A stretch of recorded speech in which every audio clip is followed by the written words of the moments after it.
কোন অবস্থাতে নামাজ ত্যাগ ইসলামে অ্যালাউড না। আপনি লক্ষ্য করুন, নামাজ আপনি দাঁড়িয়ে পড়তে পারছেন না, ইসলাম বলে বসে পড়ো।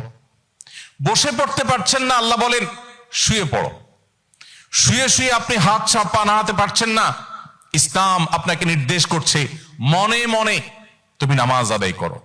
আপনাকে ওযু করে নামাজ পড়তে হবে, ওযু করতে পারছেন না, ইসলাম বলে তুমি তায়াম্মুম করো। আপনি তায়াম্মুম করতে যদি অপারগ হন, তায়াম্মুমের ব্যবস্থা নাই, ওযুর ব্যবস্থা নাই, তাহলে যে অবস্থায় আছেন সে অবস্থা আপনাকে নামাজ আদায় করতে হবে। নামাজের জন্য সতর ঢাকা ফরজ, কিন্তু এমন কোন পরিস্থিতিতে আছেন, আল্লাহ মাফ করুক, আপনার সতর ঢাকার ব্যবস্থা নেই, তাহলে ওই অবস্থায় আপনাকে নামাজ আদায় করতে হবে।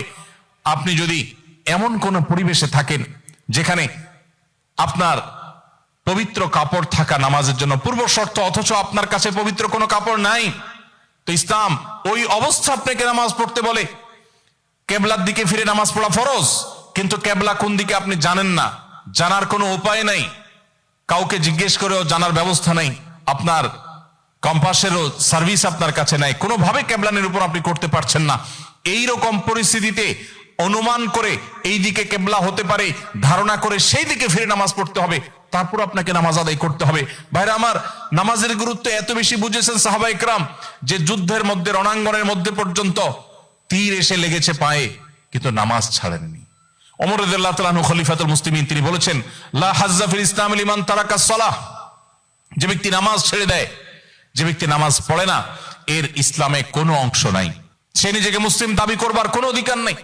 এই জন্য ভাইরা আমার, আপনি অন্য অনেক কিছুতে ছাড় পাবেন, রোজা রাখতে পারছেন না, আল্লাহ রাব্বুল আলামিন কোরআনে কারিমে বলেছেন ওয়া আলাল্লাযীনা ইউতীকুনাহু ফিদিয়াতু তুআমু মিসকিন। কিছু মানুষ রমজানে এমন অবস্থা আছেন যে এখন রোজা রাখতে পারছেন না, তাদেরকে আল্লাহ বলেছেন ফামান কানা মিনকুম মারিদান আও আলা সাফারিন ফাইদ্দাতুম মিন আইয়ামিন উখার।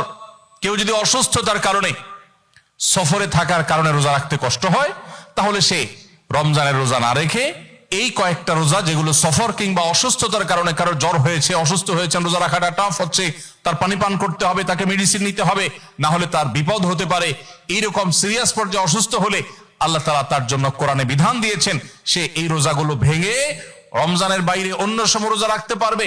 আর যদি কারো রোজা রাখার ক্ষমতা একেবারে শেষ হয়ে যায়, ওয়ালাল্লাযীনা ইউতীকুনাহু ফিদিয়াতু তুআমু মিসকিন, কারো রোজা রাখার একেবারে ক্ষমতা নেই, তিনি অসুস্থ হয়ে পড়েছেন, বার্ধক্যজনিত কষ্টে তিনি বয়সের শেষ প্রান্তে এসেছেন, রোজা রাখতে পারেন না, আর এই ব্যক্তির জন্য রোজার বিকল্প হিসাবে খাদ্য বিতরণ করতে বলা হয়েছে। মিসকিনকে, একজন মিসকিনকে একদিনের খাবার দিয়ে দিলে একটা রোজার বিকল্প হয়ে যায় এইরকম ব্যক্তির, যে ব্যক্তির রোজা রাখার ক্ষমতা নাই বার্ধক্যজনিত কারণে।